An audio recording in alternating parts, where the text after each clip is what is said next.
Meanwhile, Israel has urged the White House to reschedule a high-level meeting that Prime Minister Benjamin Netanyahu cancelled after the U.S. did not veto the UNSC's Gaza ceasefire resolution. In a bid to ease tensions now between the two allies, the White House confirmed that Netanyahu's office has agreed to reschedule the meeting dedicated to discuss the Israeli military's plans for Gaza's southern city of Rafah.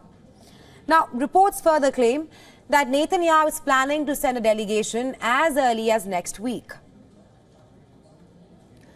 After the U.S. allowed passage of a Gaza ceasefire resolution, Netanyahu called off a planned visit to Washington by a senior Israeli delegation.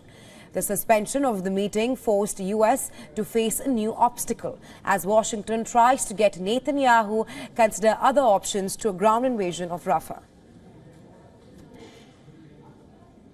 What we have said is the kind of mission that we could support is a much more targeted, limited campaign that could still achieve the same objectives, that could still lead to the defeat of those remaining Hamas battalions inside Rafah, but without massive harm to the civilian population, without hindering the delivery of humanitarian assistance, and without actually weakening Israel's security instead of strengthening it.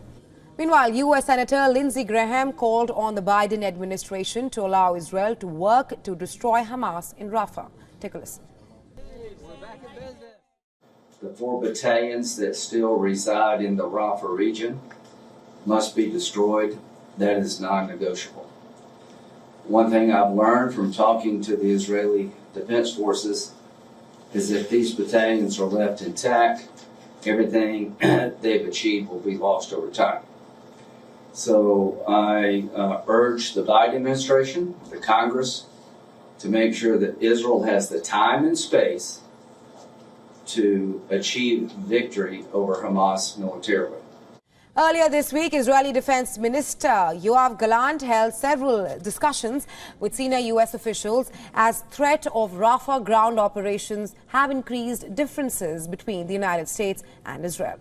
While meeting his Israeli counterpart, U.S. Defense Secretary Lloyd Austin also said civilian casualties in Gaza are too high. It also raises questions whether the U.S. is going to restrict military aid if Netanyahu decides to move ahead with the Rafah invasion.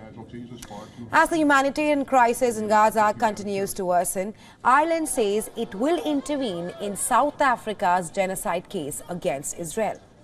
Foreign Minister Michelle Martin said that the October 7th attack and the Gaza crisis, it represents the blatant violation of international humanitarian law on a mass scale. Meanwhile, in the Red Sea, U.S. forces destroyed 4 long-range unmanned aerial systems that were launched by Houthis. According to U.S. Central Command, the 4 drones were aimed at a U.S. warship. Well, for more on this, our correspondent Susan Tehrani has sent us this report from New York. Take a look. Israeli Prime Minister Benjamin Netanyahu is now planning to send 2 officials to Washington for talks on the possible military operation in Rafah, reversing his previous decision to cancel the trip. The trip initially was canceled due to disagreements over a United Nations Security Council resolution calling for a ceasefire in Gaza.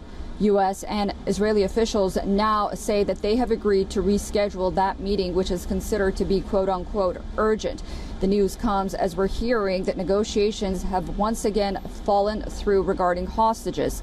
The State Department spokesperson, however, on Wednesday said that the most difficult issues involved in the hostage negotiations are yet to be resolved, but talks are not believed to have come to an end.